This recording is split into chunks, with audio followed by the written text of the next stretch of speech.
Salut à tous, bienvenue dans cette vidéo tutoriel comment créer sa propre Splatyket faite maison.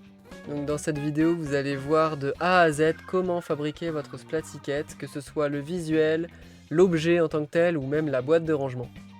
Durant les dernières années passées dans la communauté française, j'ai pu voir que les Splatykets m'avaient beaucoup plu et donc je me disais que faire un tutoriel pour justement apprendre à les faire soi-même pouvait être une bonne idée. Donc en première partie, on va voir comment créer le visuel de sa Splatyket et comment l'imprimer correctement. Ensuite, on va voir le matériel nécessaire à la fabrication de la Splatyket, puis on va voir comment fabriquer la Splatyket, et enfin on va voir comment concevoir la boîte de rangement de la Splatyket. Donc pour ce qui va être de la conception de votre visuel de Splatyket, je vous invite à aller sur ce site que je vous mets en description. C'est un site internet qui permet de fabriquer entièrement le visuel de sa Splatyket, donc que ce soit changer le pseudo, changer le titre, le hashtag en bas, les badges ou encore la bannière en fond. Absolument tout est personnalisable, même des fonds qui ne sont pas dans le jeu, vous pouvez importer des images personnalisées dedans et changer la couleur à votre guise, donc vraiment faites-vous plaisir, quitte à mettre des badges que vous n'avez pas encore dans le jeu. Une fois que c'est terminé, vous avez juste à cliquer sur Download pour télécharger votre Splatyket, et maintenant on va passer sur Photoshop pour voir un peu comment la mettre en page pour l'impression. Alors si vous n'avez pas Photoshop, je vous invite à aller sur le site Photopea, je vous mets pareil le lien en description, c'est sensiblement la même chose, à quelques détails près. Donc quand vous êtes sur Photoshop, vous allez créer un nouveau document et vous allez créer un plan de travail de format A4. Donc les tailles du format A4 sont 210 mm de largeur sur 297 mm de hauteur. C'est très important pour pouvoir avoir un visuel conforme à la taille de votre page que vous allez imprimer. Une fois que votre plan de travail est créé, vous allez devoir créer un rectangle à la taille de la Splatyket que vous voulez. Personnellement, je vous recommande de mettre largeur 10,18 cm et hauteur 2,91 cm. Voilà, ce sont les dimensions les plus adéquates à mes yeux. Après, rien ne vous empêche de les modifier, mais je vous conseille quand même de mettre celle-là. Donc une fois que ce rectangle est créé, vous allez pouvoir importer votre visuel que vous venez de créer dans Photoshop et le mettre aux dimensions de ce rectangle. Je vous recommande aussi de la mettre en plusieurs exemplaires sur votre page au cas où vous avez des problèmes au moment de la découpe du visuel. Comme ça, vous en avez toujours de rechange si jamais pour faire plusieurs essais. Une fois que vous avez votre Splatyket sur votre plan de travail et que vous avez terminé la mise en page, vous allez aller dans Fichier, Enregistrer sous et enregistrer au format PDF. C'est très important d'enregistrer au format PDF parce que c'est le format le plus adapté pour les impressions. Une fois que c'est bon, vous n'avez plus qu'à l'imprimer. Et une fois que c'est imprimé, nous allons pouvoir passer à la prochaine étape, la conception de la Splatyket. Pour ce qui est du matériel nécessaire, vous allez avoir besoin d'une planche à découper, ainsi que d'un cutter ou d'un scalpel. Ça va nous servir à couper les impressions des Splatykets et également le carton bois qu'on va voir un peu plus tard. Vous aurez également besoin d'une règle en métal, alors faites attention à ne pas prendre une règle en plastique car le cutter pourrait abîmer justement la règle en plastique, donc veillez à ce qu'elle soit bien en métal, c'est très important. Vous aurez aussi besoin de plastique transparent adhésif, j'utilise des protèges cahiers pour l'école. Vous aurez besoin de colle forte, personnellement j'utilise de la super glue, de carton bois pour faire la structure des Splatykets. Vous aurez besoin de feuilles A4 cartonnées, légèrement cartonnées, pas besoin que le papier soit trop épais non plus, mais c'est pour garantir une impression de haute qualité.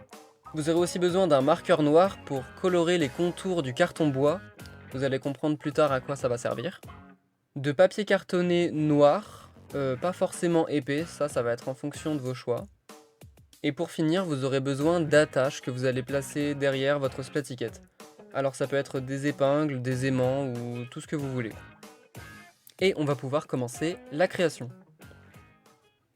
Maintenant que vous avez réalisé votre visuel de Splatyket et que vous l'avez imprimé, on va passer à la partie conception de la Splatyket. Donc la première étape, ça va être de retirer les bords blancs pour laisser uniquement le visuel de la Splatyket apparent. Personnellement, j'en imprime toujours deux pour pouvoir justement, si je coupe mal une des deux, eh bien j'ai toujours l'autre de secours. Et si jamais je coupe correctement les deux, j'en place une autre sur la boîte qu'on va voir un peu plus tard. Une fois que c'est fait, vous allez devoir prendre le papier adhésif brillant. Donc comme je disais, j'utilise des protèges cahiers pour les cahiers scolaires. je trouve que ça fonctionne relativement bien et que l'effet rend plutôt bien. On va voir par la suite que ça donne un aspect assez brillant à la Splatykette. Donc une fois qu'il est posé, ne détachez pas entièrement le film de la protection derrière pour pouvoir justement bien appuyer sur le visuel afin qu'il n'y ait aucune bulle. C'est un peu le même principe que pour les protège-écrans de téléphone. Une fois que c'est fait, coupez les 4 coins pour ne laisser uniquement les bords dépasser. Donc c'est un peu compliqué à expliquer, mais vous allez comprendre en regardant la vidéo. Faire ceci va permettre de ne pas laisser de surplus de papier brillant lorsqu'on va le replier sur la plaque qui va servir de support. Une fois que c'est fait, munissez-vous de votre carton bois et découpez à l'intérieur la taille de votre Splatykette. Il est très important de repasser plusieurs fois avec le cutter pour justement avoir une coupe nette et jolie. Car si vous le coupez qu'une seule fois, vous allez voir qu'il va y avoir uniquement la surface qui sera coupée et pas tout le carton bois. Donc faites bien attention à ne pas non plus le déchirer en voulant vous précipiter. Une fois que c'est fait, prenez votre marqueur noir ou bien un feutre à alcool coloré si vous le souhaitez et colorez les contours de la plaque en carton bois. Ça va servir à masquer les imperfections de la coupe de la Splatykette et également à avoir des bords sombres au lieu de bords noirs tout simplement. Je trouve ça personnellement plus esthétique. Après, à vous de voir si vous voulez garder les bords blancs ou pas, c'est vraiment en fonction des goûts de chacun. Une fois que votre plaque a été colorée sur les côtés, décollez votre film adhésif et essayez de le coller proprement sur votre plaque en carton bois. Donc pour ce faire, vous avez juste à placer le visuel par-dessus votre plaque et à rabattre derrière la plaque en carton bois les bords justement qu'on a découpés au préalable. Veuillez à bien appuyer sur les contours adhésifs, parce que vous pouvez vous servir d'un support aussi pour rabattre les côtés. Je trouve ça assez efficace. Et enfin, munissez-vous de votre plaque cartonnée noire. Il faut la découper à une taille légèrement plus petite que la plaque en carton bois, car justement ça va permettre de cacher la partie qu'on n'a pas colorée en noir, et ça va aussi permettre de fixer l'ensemble de la Splatykette pour pas que les côtés s'effilochent ou bien se décollent. Donc pour le coup, il n'y a pas de dimension précise à vous donner ici, juste comptez quelques millimètres de chaque côté, de chaque bord si vous souhaitez. Une fois que vous avez votre carton découpé à la taille que vous voulez, mettez de la super glue dessus et collez-la à votre plaque au dos donc, de votre Splatykette. C'est important d'utiliser de la colle forte ou une colle un peu plus puissante que les colles en stick, parce que les colles en stick ou colles en bâton, pour avoir essayé, se décollent assez rapidement et assez facilement, donc c'est bien pour coller des feuilles dans un cahier, mais c'est pas suffisant quand on veut créer des objets comme celui-ci.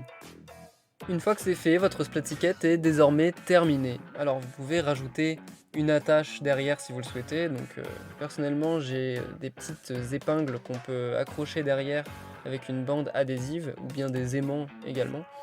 Mais rien ne vous oblige à mettre une attache derrière, vous pouvez la laisser telle qu'elle et elle se suffit amplement. Donc maintenant qu'on a terminé la création de la Splatykette, on va passer à la création de la boîte de rangement. Donc pour cette boîte de rangement, il va vous falloir également couper les bords blancs et les bords qui ne font pas partie du patron. Et il va vous falloir coller et plier certaines faces. Donc vous avez juste à suivre la vidéo pour savoir quelle face couper, quelle face coller, etc. Alors ça ne se voit pas très bien sur l'écran, mais il y a des petites lignes blanches qui me permettent de savoir à quel endroit découper, hein. Je ne fais pas ça à l'aveugle. Et une fois que vous avez une forme qui ressemble à ça, vous n'avez plus qu'à plier sur les lignes blanches pour avoir un début de boîte qui commence à se former.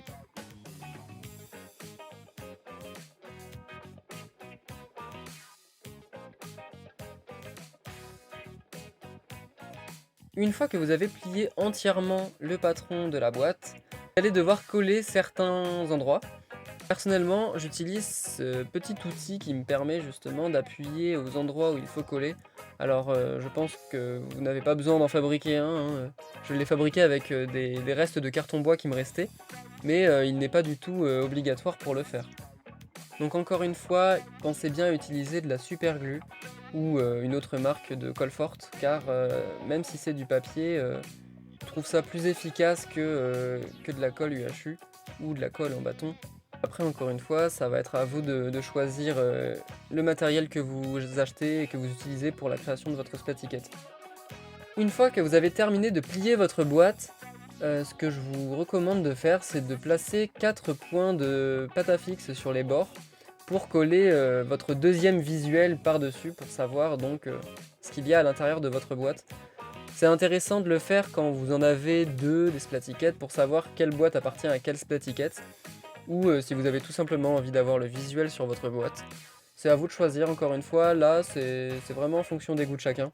Personnellement je trouve ça assez joli avec, donc je vais le laisser. Et donc ça y est, vous avez terminé votre splatykette. En fonction de ce que vous voulez, vous pourrez soit la placer sur des vêtements, soit sur votre frigo, soit juste exposer sur une étagère. Ça va être encore une fois à vous de choisir.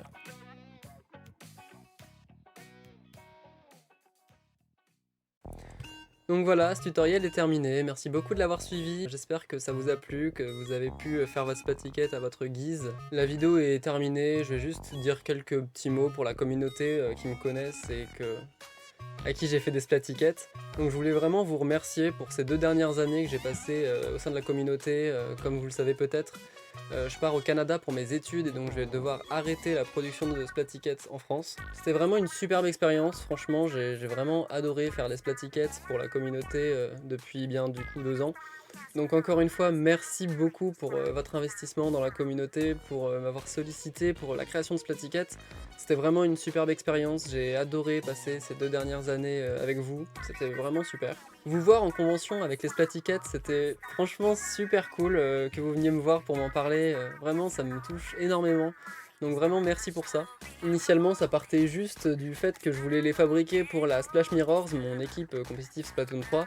Puis au final, avec le nombre de personnes qui me demandaient où est-ce que je les avais achetés ou est-ce que j'allais en vendre, j'ai fini par du coup en fabriquer pour pas mal de monde. Et donc voilà où on en est aujourd'hui. Donc voilà, je vous remercie énormément d'avoir suivi ce tutoriel, j'espère qu'il vous a plu, qu'il correspond un peu à vos attentes. Évidemment, je resterai actif sur Twitter et Discord si jamais vous voulez me contacter ou tout simplement discuter, ce genre de choses. Donc merci encore une fois d'avoir suivi ce tutoriel, j'espère qu'il vous a plu, qu'il était compréhensible et que vous avez pu réussir à faire vos splatykets avec. Quant à moi, je vous dis à la prochaine et à bientôt. Salut!